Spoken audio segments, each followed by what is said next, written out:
China's dictatorship has just crossed a red line. It has now arrested a cardinal of the Catholic Church, claiming he's broken China's national security laws.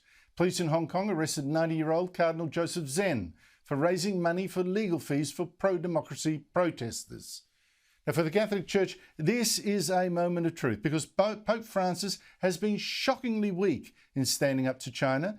The excuse is that, well, if he takes a tough line, it's just going to make things worse for China's estimated 12 million Catholics. But to me, the Pope has sold out freedom and sold out brave Christians like Cardinal Zen, who have dared to stand up against a totalitarian regime that's been trying to crush a free church. And what a contrast between this Pope and the two popes before him, Pope John Paul II. Saint John Paul II, who famously fought communism and helped to trigger the collapse of the Soviet Union, not least by travelling to his Polish homeland 43 years ago and inspiring the freedom movement there in a land oppressed by a communist dictatorship. Niech wstąpi duch Twój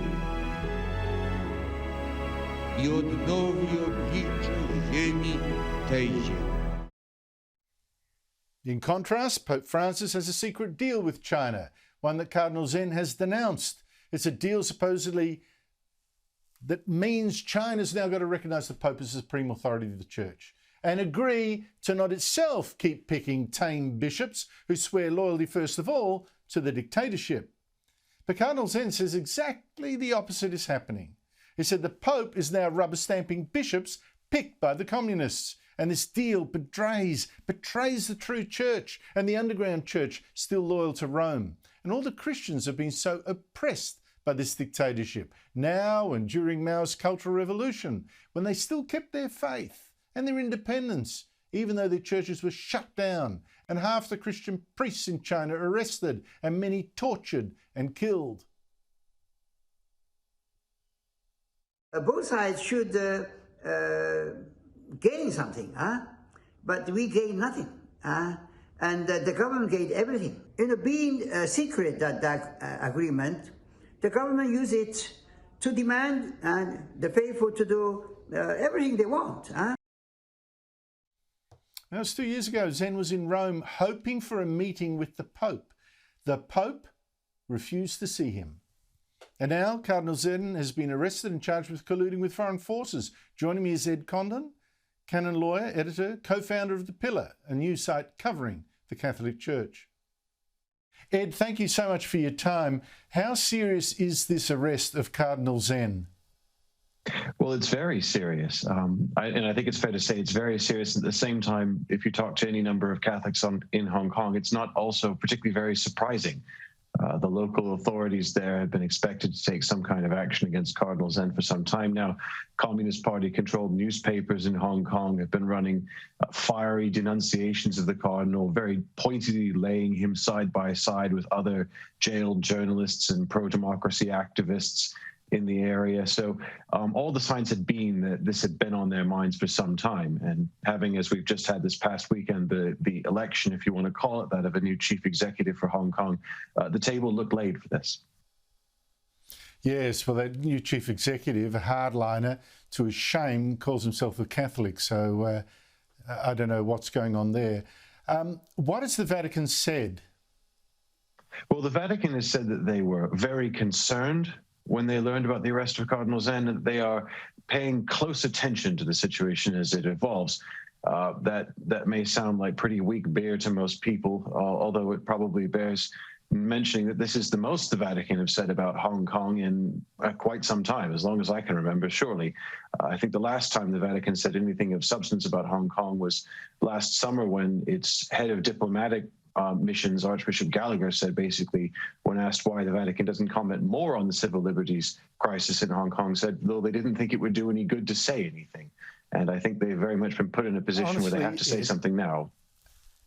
I can't believe it when you put it like that. That is just, it is so disappointing. When I think, I mean, I lived in Hong Kong during the handover to China, and most of the heads, I mean, I went through it, the top 10 people fighting for freedom then, and that included Chris Patten, the governor, included Martin Lee, who was heading the main Democracy Party. It included Anson Chan. They were all Catholics.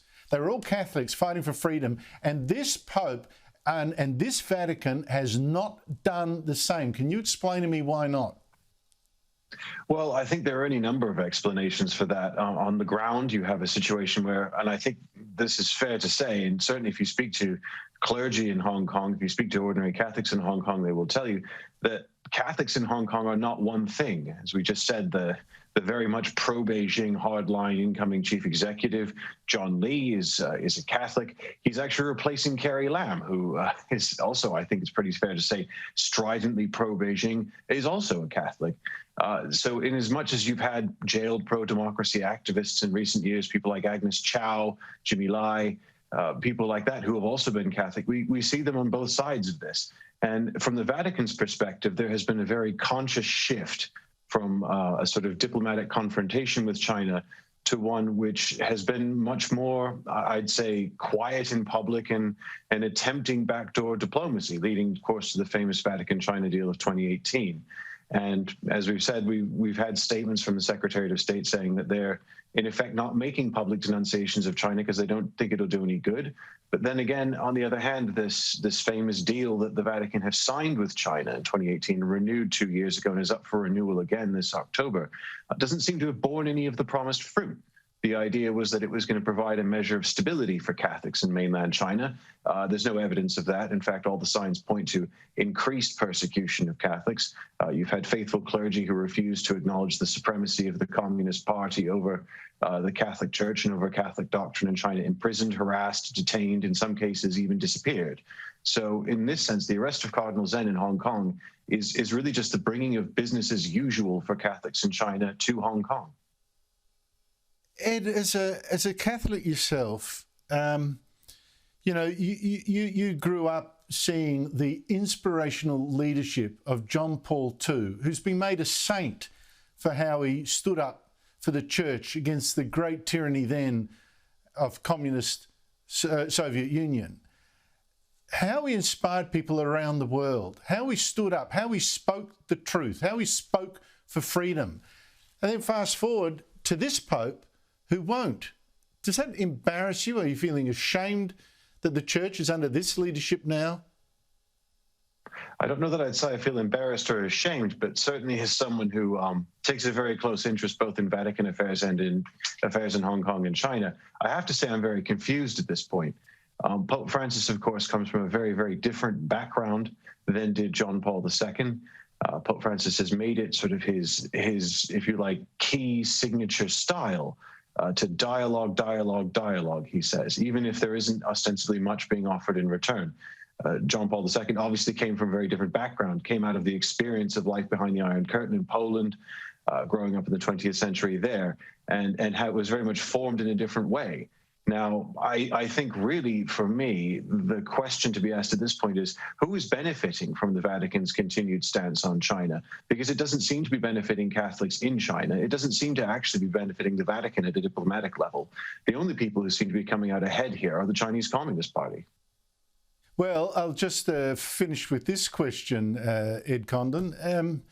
This accommodating Pope, accommodating evil rather than confronting it when it comes to statecraft, extends to, I think, the Russian invasion of Ukraine. His refusal to outspokenly condemn Russia, his refusal to go to Ukraine, and the Cardinal Parolin, who's the architect of this deal with China, the Secretary of State, has also said with Ukraine, don't arm the Ukrainians, it'll just prolong the war, i.e. allow Russia to win. That's what he really is saying. When he says don't arm Ukraine, he says, you know, let the Russians take over, basically. That's the inevitable result. What on earth is going on?